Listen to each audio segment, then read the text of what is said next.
The doctor's words hit me like a freight train. You have pancreatic cancer, and statistically, only 5% of people survive this.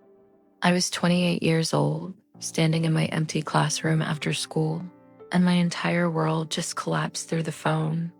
I remember dropping my red pen. It hit the floor and rolled under Emma Rodriguez's desk, the same little girl who'd given me a drawing of a rainbow that morning. Everything felt surreal, like I was watching someone else's life implode. The fluorescent lights above me seemed too bright, the familiar smell of dry erase markers suddenly nauseating. "Miss Chen, are you still there?" Dr. Martinez's voice pulled me back to reality. I was Sarah Chen, a third-grade teacher at Riverside Elementary in Portland, Oregon. I had 24 kids who depended on me, lesson plans for the next month already printed and organized in my color-coded binders. I couldn't have cancer. I was too busy, too young, too normal.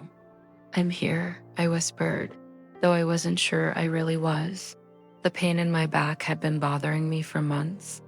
I'd attributed it to stress, to sleeping wrong, to the cheap desk chair I'd been using since budget cuts hit our school. When I started losing weight without trying, I was honestly thrilled. I'd struggled with those extra 15 pounds since college, and suddenly my clothes were fitting better. I thought I was finally getting my life together. My favorite jeans from sophomore year at University of Oregon suddenly fit perfectly again.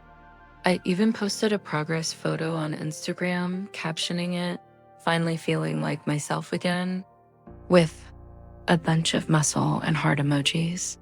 My followers congratulated me, asking about my workout routine and diet secrets. If only I'd known my body was literally being consumed from the inside, the nausea came next. At first, I blamed it on the cafeteria food, or maybe a stomach bug going around. Kids are walking Petri dishes after all. Third graders have zero concept of personal hygiene, and I was constantly reminding them to wash their hands or cover their coughs. When little Tommy Martinez threw up right next to my desk during math lessons, I figured I'd caught whatever he had, but the nausea persisted for weeks. I'd wake up feeling queasy and struggle to keep down my usual breakfast of coffee and toast. Even the smell of the teacher's lounge microwave made my stomach turn. My colleague Maria noticed I wasn't eating lunch anymore. "Girl, you're getting too skinny," she said one afternoon as we supervised recess. "Are you on some crazy diet I don't know about?" I laughed it off, but privately, I was starting to worry. The fatigue was getting worse too. By 3 p.m., I felt like I'd run a marathon. I'd come home and collapse on the couch, too tired to grade papers or prep for the next day. Jessica, my roommate and fellow teacher, started taking over more of the household responsibilities. "Sarah, you need to see a doctor," she said one evening, finding me asleep on the couch at 6 p.m.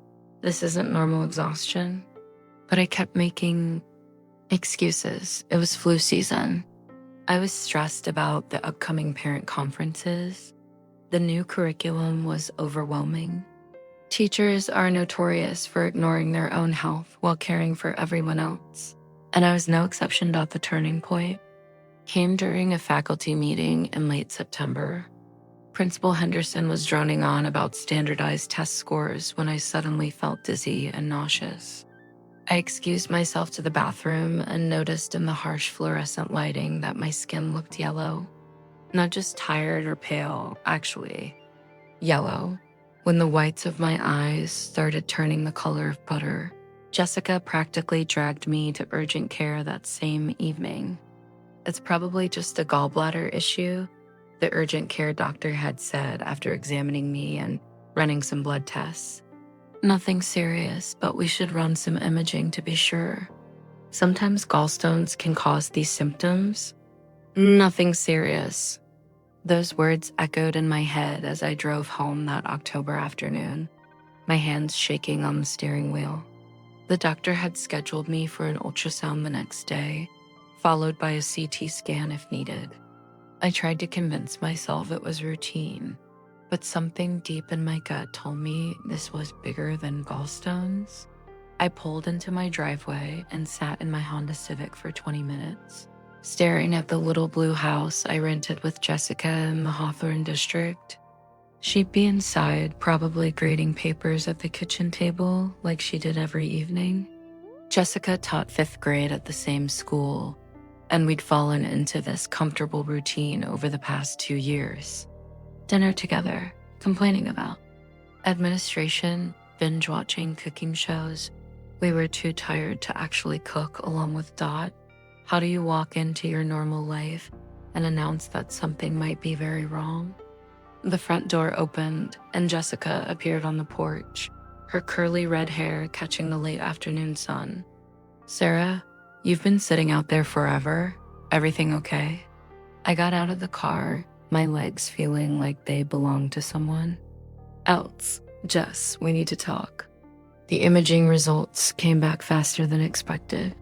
The ultrasound showed what the technician called abnormalities in my pancreas, which led to an immediate CT scan. By Friday afternoon, I was sitting in Dr. Martinez's office, listening to words that would change everything. "The scans show a mass in your pancreas," he said gently. "We need to do a biopsy to confirm, but the characteristics are concerning. For malignancy, cancer." The word he didn't want to say hung in the air between us like a toxic cloud dot. The biopsy was scheduled for the following Monday. Jessica drove me to the hospital at 6 a.m., both of us trying to pretend this was routine. The procedure itself was surprisingly quick. They used a long needle guided by ultrasound to take tissue samples from the mass. I was sedated, so I don't remember much except waking up with a sore abdomen and an intense need to know the results. "We should have the pathology back by Wednesday," the gastroenterologist, Dr. Chen, no relation, despite sharing a last name, explained. "Try not to worry over the weekend." Try not to worry, right? I spent the weekend Googling pancreatic masses, reading medical journals, and diving deep into cancer survival statistics. What I found was terrifying. Pancreatic cancer has one of the worst prognoses of any cancer. Most people are diagnosed at stage 4 when it's already spread throughout the body. The 5-year survival rate is around 5% overall, but I clung to hope. Maybe it wasn't cancer. Maybe it was a benign tumor or some rare condition that could be easily treated. Maybe I was working myself up over nothing. Wednesday came. I was in my classroom trying to focus on teaching long division to my students when my phone rang during lunch break. Dr. Martinez's name appeared on the screen, and my heart started racing. That's when he delivered the freight train of words that shattered. My world dealt the next few hours passed in a blur of tears, phone calls, and frantic Googling. Jessica held my hand while I called my parents in Seattle, her own tears streaming down her face as I tried to explain the unexplainable to my mom. Dad tipped the phone at some point, his engineering mind immediately jumping into research mode. "Pancreatic cancer," he repeated, like he was trying to make the words make sense. "Sarah, honey, what did the doctors say about treatment options?" Treatment options? I realized I'd been so shocked by the diagnosis that I hadn't even asked about next steps. Dr. Martinez had scheduled me for additional staging scans and a consultation with an oncologist, but the details were fuzzy. All I could remember was that number, 5%. That night, I lay in bed staring at the ceiling. My laptop balanced on my chest as I dove deeper into medical research. I learned about pancreatic adenocarcinoma, the most common type of pancreatic cancer. I read about symptoms, which I'd had for months, treatment options, limited and harsh, and survival stories, rare but inspiring. The more I read, the more I understood why pancreatic cancer is called the silent killer. By the time symptoms appear, it's often too late. The pancreas is hidden deep in the abdomen, surrounded by other organs, making early detection nearly impossible. Most people don't realize anything is wrong until the cancer has already spread to the liver, lungs, or bones. But I was young. I was otherwise healthy.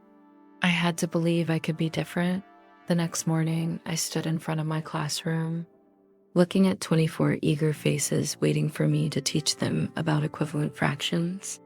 How do you explain fractions to 8-year-olds when your own life has just been reduced to percentages you can't bear to think about? Miss Chun, are you okay? Asked Marcus, a sweet kid with thick glasses who always seemed to pick up on everyone else's emotions. You look really sad today. I forced a smile, the same smile I'd been perfecting since childhood whenever adults asked if I was okay. I'm fine, Marcus, just a little tired. Let's start with our math warm-up, shall we? For the next week, I threw myself into teaching with an intensity that surprised even me. I stayed late every day, creating elaborate lesson plans and decorating bulletin boards with an almost manic energy. If I was busy enough, maybe I could forget about the PET scan scheduled for Friday.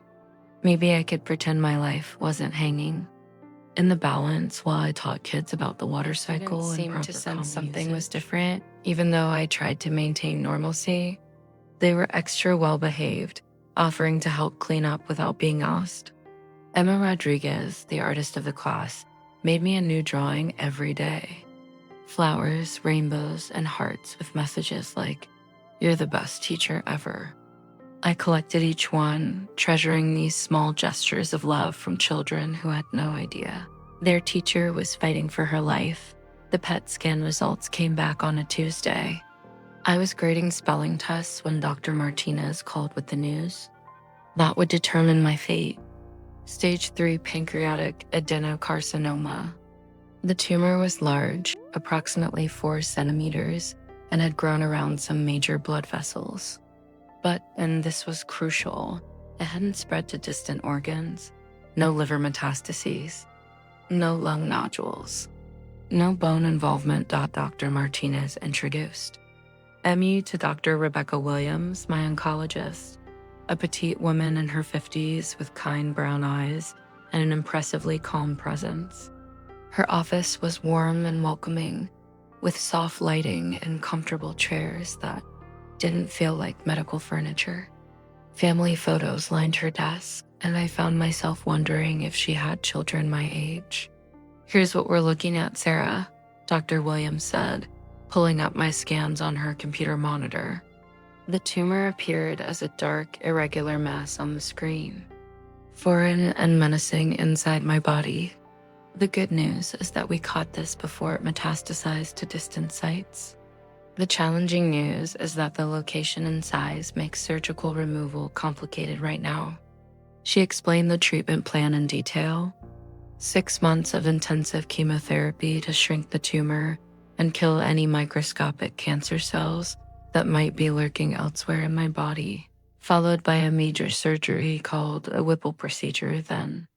3 additional months of chemotherapy to clean up any remaining cancer. 18 months of my life would be dedicated to fighting a disease I never saw coming. What are my actual chances? I asked, my voice steadier than I felt. I needed to know the numbers, even if they were terrifying. Dr. Williams paused, choosing her words carefully. With your age, overall health, and the stage we caught this at, I'd say you have better odds than the general statistics suggest. Maybe 15 to 20% 5-year survival. But Sarah, I want you to remember that numbers are just numbers. Every patient is different, and I've seen people beat much worse odds, 15 to 20%. It was better than the 5% I read about online, but it still meant I was far more likely to die than live. I was 28 years old, and statistically, I probably wouldn't see 35. I took a medical leave of absence from teaching, which broke my heart almost as much as the diagnosis itself. Principal Henderson cried when I told her, immediately assuring me that my job would be waiting when I was ready to return. The hardest part was telling my students. We had a class meeting where I explained that I was sick and would need to go away for treatment, but that I would be thinking about them every day. "Will you get better, Miss Chen?" asked Sophie, a quiet girl with pigtails who rarely spoke up in class. "I'm going to try very hard to get better," I told her honestly. "The doctors are going to give me very strong medicine to fight the sickness." My students made me a massive farewell card, with each child contributing a drawing or message. 24. Individual expressions of love and hope, from stick figures holding hands to elaborate rainbow scenes with messages like, "Get well soon, Miss Chen," and "We will miss you so much." I kept that card by my bed through everything that followed. Reading their messages whenever I felt like giving up. The substitute teacher, Mrs. Rodriguez, Emma's grandmother, as it turned out, promised to read. My students' updates I would send from treatment. It felt surreal to be planning my absence from the life I built, but I was determined to fight this thing and return to my classroom. Chemotherapy started on a cold November morning. The infusion center at OHSU was surprisingly cheerful, with floor-to-ceiling windows overlooking the city and comfortable leather recliners for patients. The walls were painted in soothing blues and greens, and there was even a small library corner with books and magazines. It looked more like a spa than a place where people came to receive poison designed to kill cancer cells. My first treatment was fulfurinex, a cocktail of 4 different chemotherapy drugs with names I could barely pronounce: fluorouracil, leucovorin, irinotecan, and oxaliplatin. The nurse, Maria, was a tiny Latina woman with gentle hands and an infectious smile. She explained each medication as she hung the 4 bags on my pole. "This one might make you feel nauseous," she said, checking my port. "And this one can cause tingling in your fingers and toes. The cold sensitivity from the oxalating is pretty common. You won't be able to drink anything cold for a few days after treatment. Everyone reacts differently, but we'll monitor you closely and adjust as needed." Jessica sat beside me during that first infusion, both of us pretending to watch Netflix on my laptop, while I focused on not throwing up. The drugs felt cold going into my veins through the port they'd surgically placed in my chest the week before. Within an hour, I had a metallic taste in my mouth that would become horribly familiar over the next 6 months. The side effects hit like a truck within 48 hours. I was sicker than I'd ever been in my life, including that time in college when I got food poisoning from questionable sushi. The nausea was relentless despite multiple anti-nausea medications with names like ondansetron and prochlorperazine. I couldn't keep food down for days at a time, surviving on ice chips and occasional sips of ginger ale. My hair started falling out in clumps by week 3. I'd wake up with strands all over my pillow, find them clogging the shower drain, discover them on my clothes throughout the day. Jessica suggested we shave it all off rather than watch it fall out gradually. So we had a little ceremony in our bathroom, buzzing off what remained of my shoulder-length black hair. "You have a beautifully shaped head," Jessica said, trying to make me smile as she ran the clippers over my scalp. "Very regal, like a Buddhist monk." But the worst part was the fatigue, a bone-deep exhaustion that made simple tasks like showering feel like climbing Mount Everest. I'd sleep 12 to 14 hours a day and still wake up tired. Getting dressed required strategic planning and multiple rest breaks. Even brushing my teeth left me winded. My parents moved to Portland temporarily, taking turns staying with Jessica and me in our little blue house. Mom, who'd worked as a nurse before I was born, threw herself into researching nutrition for cancer patients. She made me protein smoothies in every flavor imaginable, trying to keep weight on my rapidly shrinking frame. "You have to eat something, honey," she'd say, holding a spoonful of some chocolate peanut butter concoction that probably tasted better than it looked. "Your body needs fuel to fight this thing." Fighting. Everyone used that word. "You're such A fighter. Keep fighting. Don't give up the fight. But some days I didn't feel like fighting. Some days I just wanted to surrender to the exhaustion and stop pretending I was brave. Some days I wanted to scream at well-meaning people who told me to stay positive, as if my attitude could somehow cure cancer. The holidays were surreal. My extended family gathered in Seattle as they did every year, but everyone spoke in hushed tones and kept asking how I was feeling. I'd lost 30 pounds by Christmas and looked like a skeleton in holiday photos. My cousin Mike's 2-year-old daughter, Emma, wasn't afraid of my bald head like some adults were. She kept patting it gently and calling it soft like a puppy.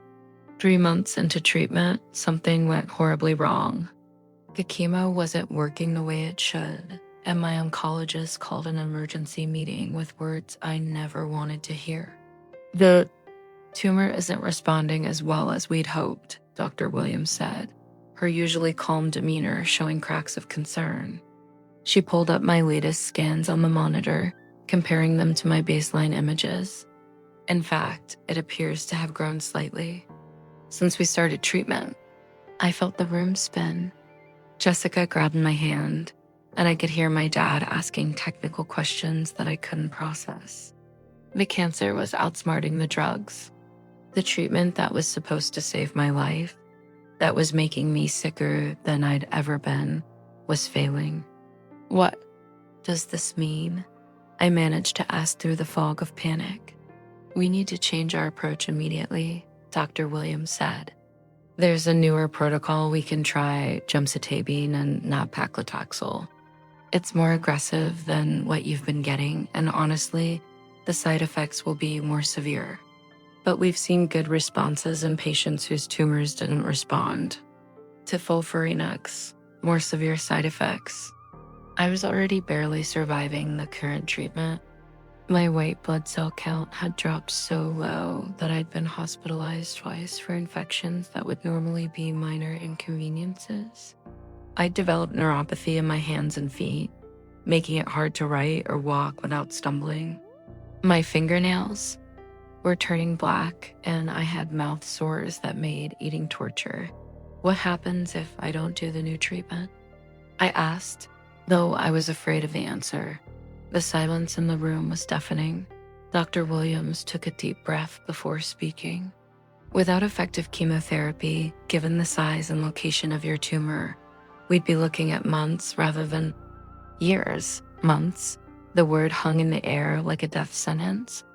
I was 28 years old, and I might not see my 29th breakdown. I didn't want to be brave or positive or inspiring. I wanted to rage at the cosmic unfairness of it all. Why me? Why now? I'd never smoked, barely drank alcohol, ate vegetables, exercised regularly, got regular checkups. I'd followed all the rules society tells you to follow to stay healthy, and my body had betrayed me anyway. Jessica found me on our bathroom floor at 2 a.m., sobbing into a towel.